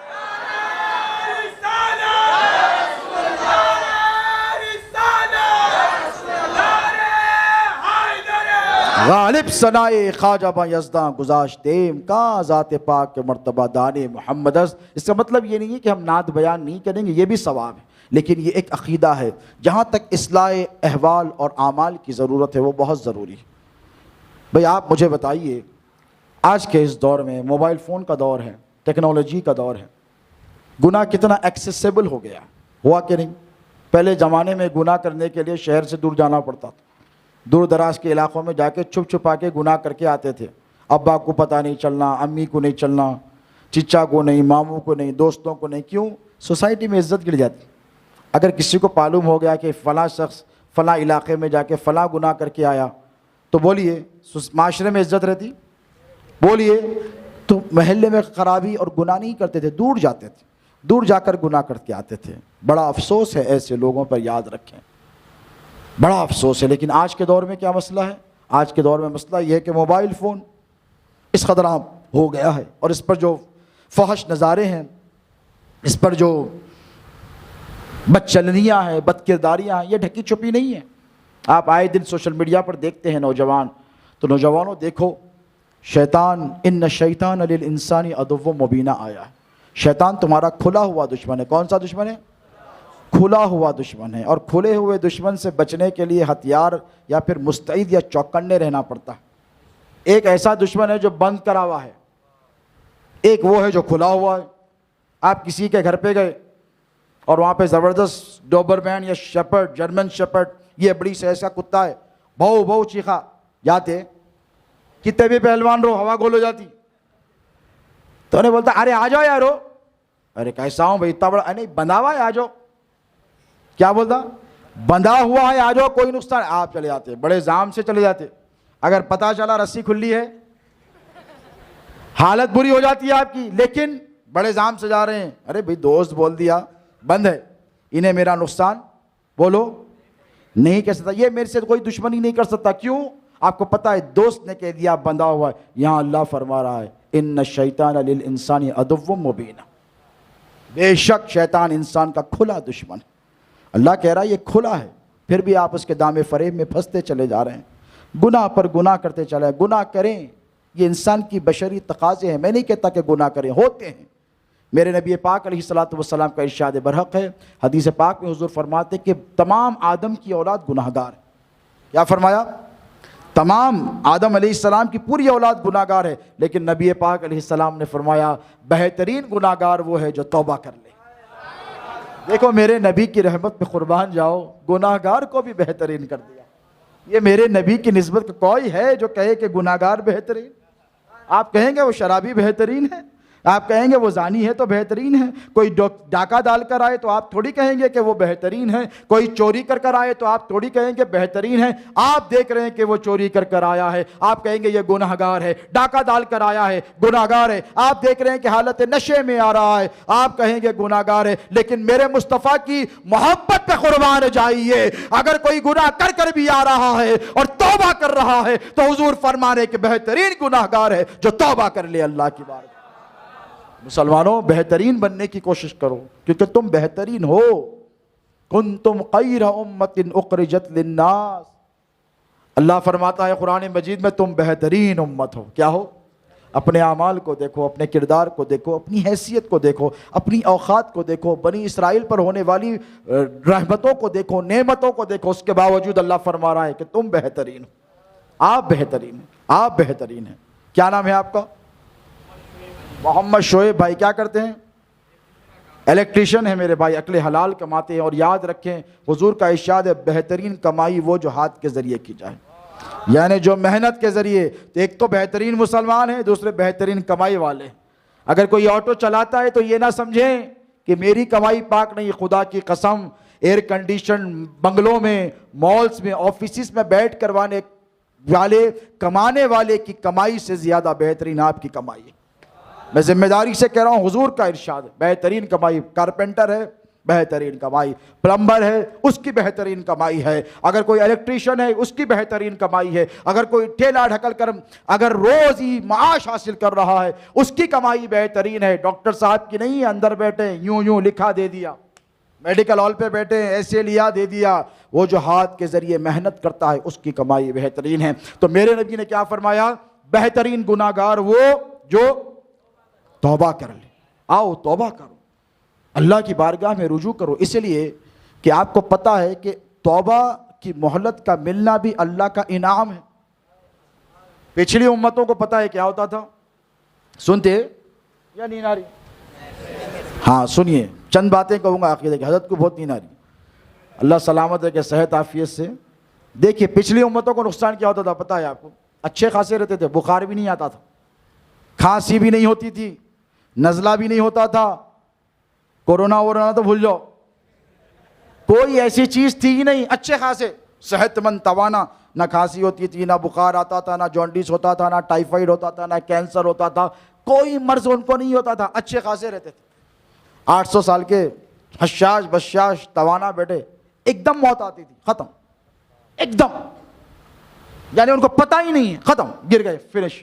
اس کا نقصان پتہ ہے آپ کو کیا نقصان ہوتا تھا؟ آپ تو بولے ارے کتنی اچھی زندگی گزارے بھائی، 700 سال 500 سال 400 سال رہے، بیماری نہیں، کھانسی نہیں، ڈاکٹر صاحب کہنے جاتے جاتے پریشان ہے کہ نہیں، حکیم صاحب کہنے جاتے جاتے پریشان، کھانستے کھانستے پریشان، بخار آ رہا، بیوی کے واسطے دوا لا رہے ہیں، بچے کے واسطے دوا لا رہے ہیں، اماں کے واسطے لا رہے ہیں، دادی کے واسطے لا رہے ہیں، چچا ماموں بھی دوائیں منگا رہے ہیں، اسی میں زندگی گزر گئی۔ لیکن سنو، ان کا سب سے بڑا نقصان کیا تھا آپ کو پتہ ہے؟ بظاہر ان کو بیماری نہیں آتی تھی، لیکن جب موت آتی تھی تو اللہ ان سے توبہ کی مہلت کو چھین لیتا تھا۔ بتائیے، ملی توبہ کی مہلت؟ آپ کو ہلکا سا بخار آیا، ادھر ماں تڑپی، ادھر پروردگار کی رحمت تڑپی، ادھر بخار آیا، ماں بے چین ہوئی، ادھر میرے نبی آپ کے لیے بے چین ہو گئے، اور اللہ سے کہا مولا میرا امتی بیمار ہے، تو اللہ نے یہ نہیں کہا میں کیا کروں حبیب، میرے نبی نے کہا مولا میرا امتی تیرے محبوب کا امتی ہے، گناہگار ہے، اللہ نے فرمایا حبیب کیا چاہتا ہے؟ مولا اس کے گناہ معاف کر دے۔ ہلکے سا بخار آیا، اللہ نے کہا جا تیرے گناہ معاف۔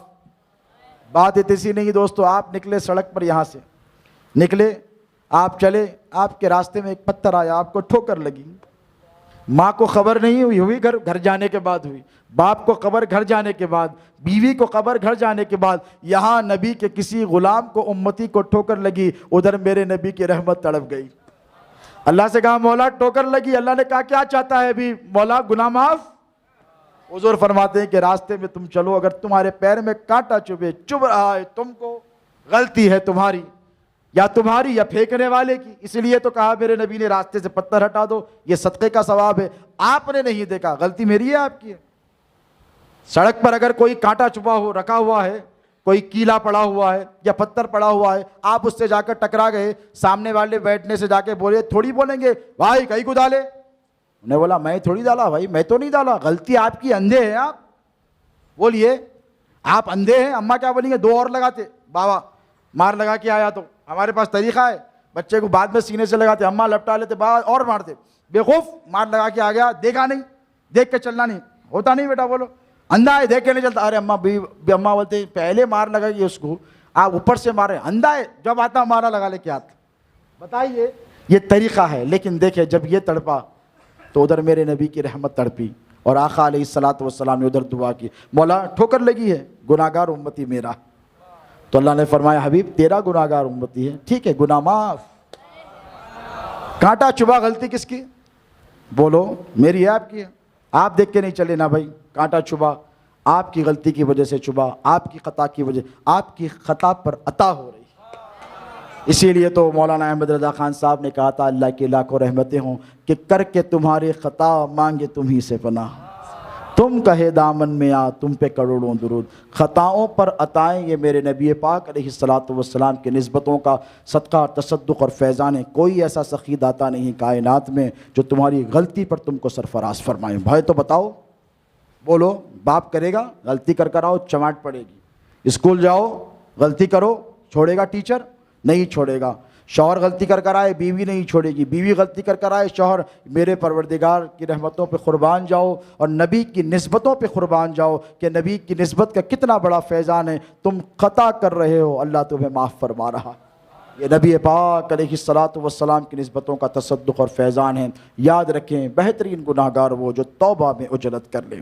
آپ کو پتہ ہے پچھلی امتوں کا نقصان یہ ہوتا تھا کہ بیٹھے بیٹھے ختم، توبہ کا مہلت نہیں۔ میرے نبی نے کہا مولا میری امت کی عمریں اتنی کم ہیں، میری امت پھر بیماریاں بھی ہیں، تو اللہ رب تبارک و تعالیٰ نے فرمایا کہ اے حبیب پچھلی امتوں پر توبہ کا دروازہ بند کر دیا جاتا تھا، جب موت آتی نا اب کیا کرے گا؟ آخری وقت میں کیا خاک مسلمان ہوں گے؟ عمر ساری تو بیتی عشق بتا میں مومن، آخری وقت میں کیا خاک مسلمان ہوں گے؟ آج لے ان کی مدد، آج پناہ مانگ ان سے، کل نہ مانیں گے قیامت میں اگر مان گیا۔ اس کا مصداق یہ ہے کہ آپ کو آج ہی سنبھلنا ہے، آج ہی آپ کو سدھرنا ہے۔ مسئلہ یہ کہ اللہ رب تبارک و تعالیٰ نے فرمایا محبوب پچھلی امتوں پر توبہ کا دروازہ بند، لیکن تیری امت پر یہ کرم کروں گا کہ آخری سانس تک ان کے لیے توبہ کا دروازہ کھلا رکھوں۔ اللہ نے یہ نہیں کہا حبیب تیرے امت کے گناہگاروں پہ توبہ کے دروازے کو بند کر دوں گا، دیکھو یہ دروازہ کھلا ہے اور آپ یہاں بیٹھے، وہ دونوں دروازے بند کرو، دیکھو ادھر یہ دروازہ کھلا ہے، جا سکتے نا اس میں سے؟ بولیے جا سکتے نہیں؟ اگر یہ تینوں دروازے بند کر کے یوسف صاحب لوگ ڈال کے بھاگ گئے، ہوش اڑتے نہیں اڑتے؟ پھر باہر سے گیٹ بھی بند کر دیے، بولیے پریشان، حضرت کیا کرنا، تھوڑی دیر تو بیٹھیں گے، اس کا میں بھی خراب دکھتا ہوں، ارے اتنی دیر سے بیٹھ گئے حضرت، باہر اب آتے حافظ صاحب کو بلاؤ، یہ پریشانی ہوتی نہیں؟ قربان جائیں اللہ رب تبارک و تعالیٰ کی عنایتوں پر اس نے دروازہ بند، اور آپ تو اچھے حشاش بشاش ہیں، اگر کسی کی سانس رک رہی ہے اور دروازہ بند ہے اس سے پوچھو اس کی تکلیف کیا ہوتی ہے۔ اگر کسی کو سانس کا عارضہ ہے، اگر کسی نے کھڑکیاں اور دروازے اس کے لیے بند کر دی تو مرتا کل مرنے کا آج مرے گا، 1 گھنٹے کا مرنے کا اب مر جائے۔ کبھی اسے کہتے ہیں فوبیا، کہتے ہیں کیا کہتے ہیں؟ اسلامو فوبیا کے نام سے جیسے ڈرا، کلاسٹروفوبیا کہتے ہیں، یعنی سانس رکنے کی جس کو پریشانی ہوتی ہے، یعنی اگر کنفائنڈ بند ملاقات جگہوں پہ رکھ دو تو پریشان ہو جاتے ہیں، سانس رک رہی ہے، سانس رک رہی ہے۔ ذرا سوچو کہ مرنے والے کی کیفیت کیا ہوگی۔ پچھلی امتوں کے لیے دروازہ بند ہو گیا تھا، لیکن آپ ہیں، آپ کو پتہ ہے کہ توبہ کا دروازہ کھلا ہے، آخری وقت ہے، سانس گھٹ رہی ہے، لیکن اللہ فرما رہا ہے اے بندے میرے نبی کے غلام دیکھ توبہ کا دروازہ کھلا ہوا ہے، توبہ کر لے جنت عطا فرما دوں گا۔ یہ فائدہ ہے آپ کو نسبت غلامی رسول کا جو اللہ رب تبارک و تعالیٰ سرفراز فرما رہا ہے۔ اسی لیے کہتا ہوں کہ اپنے اعمال میں اصلاح لائیں، تبدیلی لائیں۔ دیکھیں یقین ہے کہ ہمارے نبی کی شفاعت پر کسی کو شک نہیں ہے، بولیے ہے؟ وہ دنیا میں بھی بچائیں گے، یا علی مدد بولتے نہیں، گرے پڑے تو کہیں کے لیے شوق ہے آپ کو، بولیے معلوم ہے کہ ادھر یا علی مدد بولے ادھر مدد آئی، بولے نہیں یا غوث المدد بولتے، اب فتوے لگانے والے لگاتے رہے، بولتے نہیں المدد یا غوث آدم دستگیر، مدد آئی کہ نہیں؟ ادھر پکارے پیرانی پیر کو ادھر غوث پاک کی مدد آئی، کیونکہ اللہ ہی کی مدد ہے، یا اولیاء کی مدد ہو کہ انبیاء کی، بالآخر یہ اللہ رب تبارک و تعالی ہی کی مدد ہے۔ اب دیکھیں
ہلو ہلو ہلو تو بہرحال پیغام یہی ہے ہمارا آپ حضرات سے، علماء کا، مشائخ کا، کہ اپنے احوال کی، اپنے اعمال کو درست کریں۔ یقین ہے کہ اللہ کے رسول علیہ الصلاۃ والسلام ہماری مدد فرمائیں گے، ہے کہ نہیں؟ بولیے لگا دو نا، حضور کی امداد ہوگی، اس میں کوئی شک نہیں۔ ہم اہل سنت ہیں، ہمیں پتہ ہے کہ جب غوث اعظم بچا سکتے ہیں تو ان کے نانا آقا و مولا علیہ الصلاۃ والسلام کیسے نہیں بچائیں؟ جب مردوں کو زندہ ان کے نواسے کرتے ہیں تو ہمارے مردہ قلوب کو کیا حضور زندہ نہیں فرمائیں گے؟ ہمیں پتہ ہے کہ نانا بھی بچانے والے ہیں، نواسے بھی بچانے والے ہیں، غوث اعظم ہیں تو وہ بھی بچانے والے ہیں، غریب نواز ہیں تو وہ بھی بچانے والے ہیں۔ لیکن یاد رکھو کہ ایک مسلمان کی کیا ذمہ داری، ایک وفادار غلام، ایک امتی کی۔ کبھی آپ اپنے باپ کو خوش کر دے تو آپ کے دل کو کتنی خوشی ہوتی ہے کہ نہیں؟ کتنا سعادت مند بچہ ہے، دیکھو باپ کو خوش کر دیا۔ کبھی آپ نے سوچا ہے کہ آپ کا ایسا کون سا عمل ہے جس سے حضور خوش ہوتے؟ کبھی سوچا؟ کبھی نبی کو خوش کرنے کی آپ نے کوشش کی؟ نبی کو خوش کرنا ہو تو اہل بیت اطہار کا ذکر کیا، مولا علی مشکل کشا کا ذکر کرو، نبی مسکراتے ہیں، سیدہ کائنات کا ذکر کرو، نبی کی خوشی کا باعث ہوتا ہے، امام حسن علیہ السلام، امام حسین علیہ السلام کا ذکر کرو، یہ نبی کی خوشی کا باعث ہوتا ہے۔ اور یاد رکھو، توبہ کرو، استغفار کرو، یہ نبی کی خوشی کا باعث ہوتا ہے۔ ایک آخری حدیث شریف سنا کر اپنی بات ختم کر رہا ہوں کہ اہل سنت میں آپ نے دیکھا کہ جمعرات کی بڑی فضیلت ہے کہ نہیں؟ ہے نہیں؟ ہر گھر میں فاتحہ تو بھی ہوتی، کیر تو بھی ہوتی، کچھ بھی نہیں رہا تو اگربتی تو کم سے کم جلائی جاتی ہے۔ کیوں؟ پاک ارواح آتی ہیں، نیک اعمال کیے جاتے ہیں، اور جمعرات کو سائل بھی آتے ہیں۔ جمعرات کے فقیر بھی آپ کے دروازے پہ جمعرات کی کو نظر آئیں گے اور آ کر کے سائل بن کر سوال کریں گے۔ کیوں؟ اسی لیے کہ اس کا ایک گہرا تعلق ہے۔ میرے نبی پاک علیہ الصلوۃ والسلام کی حیات طیبہ کے، ظاہری حیات طیبہ کے آخری دن چل رہے ہیں۔ آقا علیہ الصلوۃ والسلام کہ مجلس اقدس میں صحابہ کا مجمع ہے، اور حضور نے ارشاد فرمایا حیاتی خیر لکم، حیاتی خیر لکم، حیاتی خیر لکم، فرمایا میری زندگی تمہارے لیے خیر کا باعث ہے کہ نہیں؟ بھئی حضور کا رہنا خیر کا باعث ہے کہ نہیں؟ بھئی حضور ہے تو ساری نعمتیں ہیں، حضور کے دم سے سب کچھ ہے۔ صحابہ نے کہا بالکل صحیح ہے، قالوا بلا یا رسول اللہ، بالکل صحیح ہے۔ اس کے بعد فرمایا مماتی خیر لکم، وفاتی خیر لکم، مماتی خیر لکم، 3 مرتبہ فرمایا۔ کیا فرمایا؟ میری موت تمہارے لیے خیر کا باعث بنے۔ صحابہ پریشان ہو گئے، زار و قطار رونے لگے، داڑھی کے بال لوچنے لگے، کوئی گریہ گزاری کرنے لگا کہ حضور کی وفات ہمارے لیے خیر کا باعث کیسے؟ اگر کوئی آپ سے کہے کہ آپ کے ابا چلے گئے آپ کے لیے فائدہ مند ہے، آپ کہیں گے کیسی بات کر رہے ہیں، بابا کا جانا؟ آپ کوئی آ کر کہے کہ آپ کی اماں چلے گئے آپ کے لیے فائدہ مند ہے، تو آپ قبول کریں گے وہ بات کو؟ کیسی دیوانی بات کر رہے ہو آپ، میں کیسے قبول؟ لیکن جب نبی نے فرمایا کہ مماتی خیر لکم، میری وفات تمہارے لیے خیر کا باعث بن جائے گی، صحابہ رونے لگے۔ ایک تو وفات کا نام سنا، بے چین بے قرار ہو گئے، کیونکہ حضور کے بغیر صحابہ نے زندگی کا تصور کیا ہی نہیں، کبھی سوچا ہی نہیں تھا کہ حضور تشریف لے کر جائیں گے۔ جیسے ہمارے ساتھ سانحہ پیش آیا شہزادے حضور غوث الاعظم، جنہوں نے 50 سال سنیت کی خدمت کی، غوث اعظم کے سچے شہزادے، جن کی خدمات کا ساری دنیا معترف ہے، صحت کے اعتبار سے کوئی مسئلہ نہیں تھا۔ الحمدللہ میرے پیر و مرشد شہزادے غوث اعظم توانا تھے۔ لوگ کہتے ہیں کہ کووڈ-19 تھا، میں نے کہا کاہے کا کووڈ-19 تھا، ممبر رسول پر بیٹھا ہوں، آخری لقمہ جب میرے ساتھ کھائے تو اپنے منہ کا نوالا نکال کر میرے منہ میں ڈالا، کھانسی تک مجھے نہیں ہوئی۔ بخار اور کورونا وائرس تو بہت دور کی بات ہے، جن کے رتبے ہیں سوا، ان کے سوا مشکل ہے، اللہ نے ان کا مقام بہت بلند کیا ہے، یقین مانیے۔ لیکن اگر کوئی مجھ سے آ کر یہ کہہ دے کہ آپ کے بابا کا جانا آپ کے لیے فائدہ مند ہے، تو بتائیے میں اس کا گریبان نہیں پکڑ لوں گا؟ صحابہ پریشان ہو گئے۔ رسول اللہ فرما رہے ہیں کہ میری وفات تمہارے لیے خیر کا باعث بن جائے گی۔ صحابہ رونے لگے، کہنے لگے یا رسول اللہ، آپ کا جانا ہمارے لیے خیر کا باعث کیسے؟ آپ کا رہنا باعث ہے اس لیے خیر کا کہ آپ رہیں گے تو اللہ سے نعمتیں لے کر دیتے رہیں گے، قرآن آپ لے کر دیتے رہیں گے، بشارتیں آپ لے کر دیتے رہیں گے، لیکن آپ چلے جائیں گے تو یہ ہمارے لیے خیر کا باعث کیسے بن جائے گا، فائدے کا باعث کیسے بن جائے گا؟ آقا علیہ الصلوۃ والسلام نے فرمایا سنو، ہر جمعرات کو ایک فرشتہ اللہ مقرر کرے گا جو میری امت کے سارے اعمال میرے سامنے پیش کرے گا، میری امت کے اعمال میرے سامنے پیش کرے گا۔ کوئی نماز پڑھے گا تو میں خوش ہو جاؤں گا، کوئی روزہ رکھے گا تو میں خوش ہو جاؤں گا، کوئی صدقہ کرے گا، کوئی نیکی کرے گا، فرشتہ آ کر کہے گا یا رسول اللہ فلاں امتی نے نیک کام کیا ہے، فلاں امتی نے نماز پڑھی ہے تو میں خوش ہو جاؤں گا۔ ٹھیک اسی طرح جب کوئی مجھے آ کر کہے گا یا رسول اللہ فلاں امتی نے جھوٹ بولا ہے، فلاں امتی نے گناہ کیا ہے، فلاں امتی نے یہ کیا ہے، فلاں امتی نے بد کام کیا ہے، یہ بد کرداری کا کام کیا ہے، تو حضور فرماتے ہیں کہ میں ناخوش ہو جاؤں گا۔